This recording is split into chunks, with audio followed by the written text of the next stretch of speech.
Hi everyone, this is Marty McDermott from Franchise Interviews, and welcome to another edition of Great Quotes in Franchising, where each podcast you get to hear a great quote in franchising. Well, today's podcast you're going to get to hear from someone famous in the world of entrepreneurship, Dr. Scott Shane. And Dr. Shane has written many textbooks on the topic of entrepreneurship. Today, he's going to be talking a little bit about his book, Illusions of Entrepreneurship, which I recommend that everyone reads.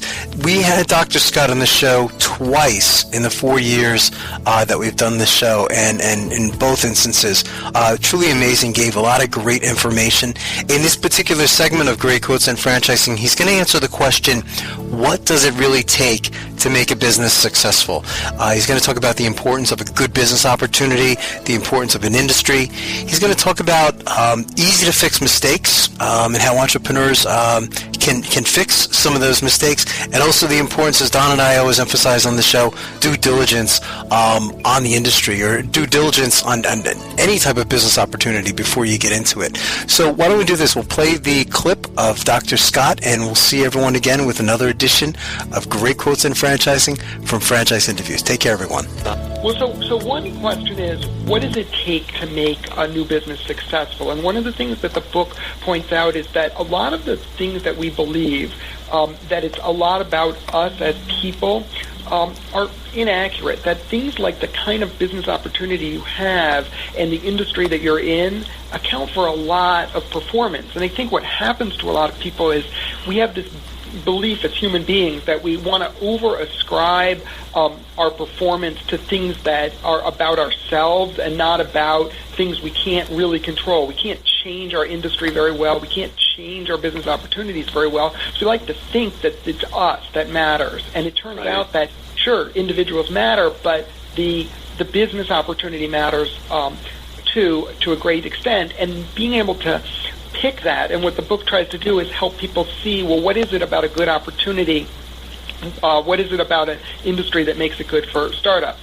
The other thing is that people make a lot of mistakes that could easily be corrected. They go after the wrong kind of financing. They don't do a business plan well. They don't form a good team. They don't set up the right legal structure. And one of the things that the book tries to point out are kind of the easy-to-fix mistakes, the things that are under your control so that you can fix the odds. I mean, you can't decide whether, your particular product is suddenly going to become the hottest thing ever, but you can avoid making a, mistake about getting, your cash flow wrong because you don't have a financial structure in place to manage cash flow. And then I think that the other thing is that I think is very useful is for people to get a realistic understanding of where money comes from for financing businesses, because I think people labor under a lot of illusions about where that capital comes from. And one of the goals of the book is to say, hey, look, this is how people really get money, and this is what they're going to have to do. And you're probably not going to get venture capital. You're probably not going to get business angel money from a lot of businesses. What you're probably going to do is either invest your own money or you're going to personally guarantee loans from a bank. Interesting. Yeah, and that's my business, as you might have heard, Dr. Shane. Our company's talking to many people every day across the country, and there is a lot of misconception. Sometimes people think they can get financing, for example, as long as they just have good credit. But there's a lot of other things that lenders look for.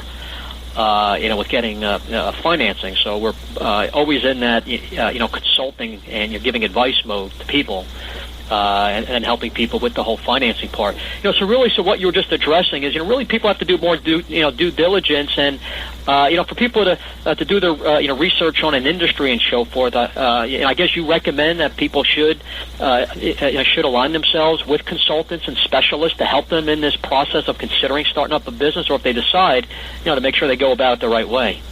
Well, they need to get information somehow. Now, you can get information by getting help from consultants. You could get information by kind of doing research. You could get information by talking to people in an industry. I think one of the misconceptions that people labor under is that entrepreneurship is easy. You can just, if you get an idea, whatever idea you get, you should just go run with it. You should go do it. There's this emphasis on being active and going and doing, as opposed to thinking about whether an idea is any good. And one of the things that I think is really important that people always keep in their mind is that once you pick an idea to pursue, you've basically cut yourself off from pursuing a better idea that comes along later because you've committed to one idea. And so what you probably want to do is go evaluate an idea and say, is this one really worth doing? Because if I look at it and I say, oh, it's not worthwhile, I still have the option to do a better idea when it comes along. But if I go pursue something that isn't very good, I'm probably going to end up locked into kind of either trying to make a go of it and possibly failing.